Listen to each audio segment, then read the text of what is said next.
Introducción. Lo primero que necesitamos saber es que hay varios tipos de placas solares en el mercado. Por una parte tenemos las placas solares térmicas, que se utilizan para precalentar el agua sanitaria antes de llevarla a la caldera y conseguir de ese modo reducir el consumo de combustible de la caldera.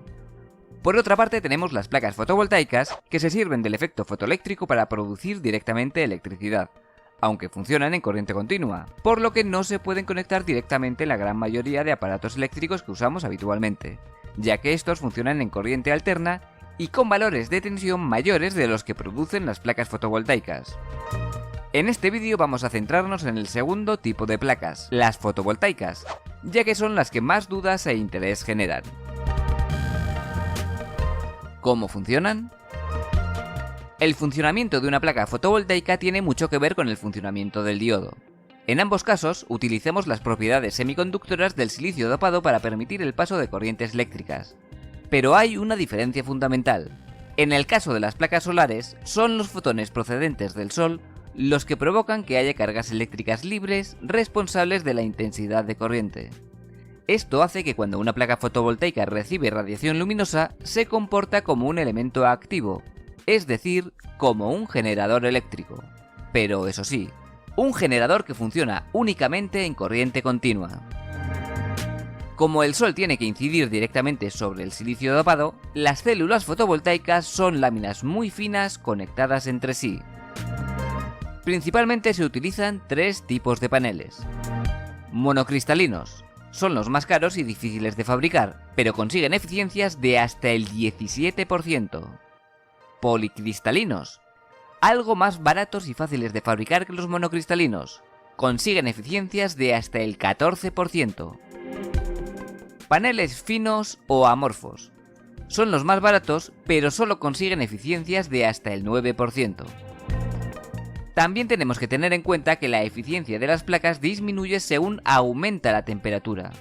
Podemos estar hablando de un 1% menos en la eficiencia de la placa por cada 2 grados centígrados de aumento en la temperatura de la misma. También debemos saber que la eficiencia de las placas disminuye ligeramente año a año. Orientación de las placas. Hay muchos tipos distintos de tecnologías pensadas para optimizar la radiación de luz que llega a la placa.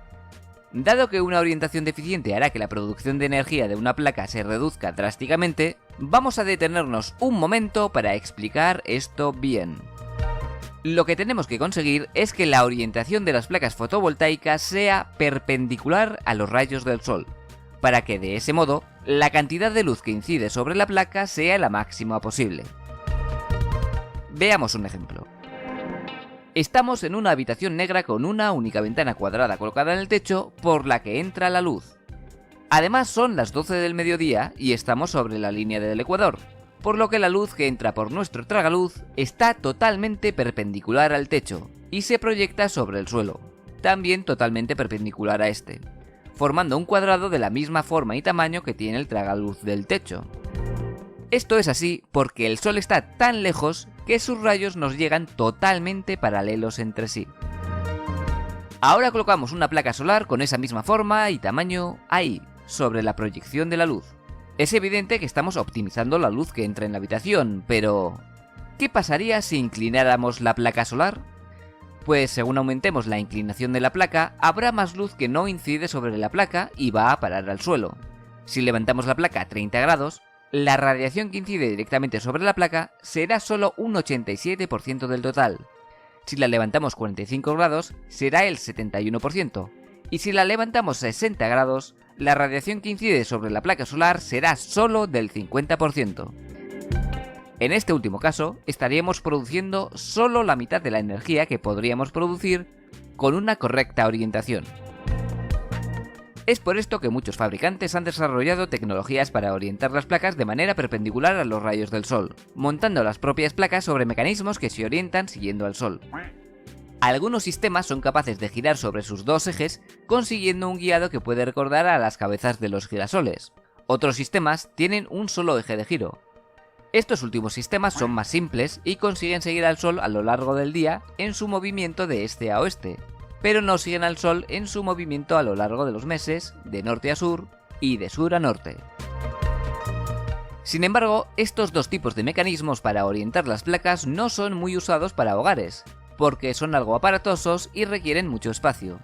Si lo que queremos es poner las placas sobre un tejado, tendremos que anclarlas directamente a una estructura fija, que seguramente tendrá que quedar con la inclinación del propio tejado. En cambio, si las placas van en otra superficie, como puede ser una terraza, se pueden usar estructuras con dos posiciones fijas, una para invierno y otra para verano, ya que la inclinación de los rayos del sol cambia bastante de invierno a verano. Esto es más útil cuanto más lejos se esté de la línea del ecuador. Por ejemplo, en España se suelen utilizar inclinaciones de 30 grados en verano y 60 grados en invierno. Y, por supuesto, como estamos en el hemisferio norte, para que reciban la luz durante todo el día, esta inclinación tiene que estar apuntando al sur, mientras que los que vivís en el hemisferio sur tenéis que poner las placas mirando al norte.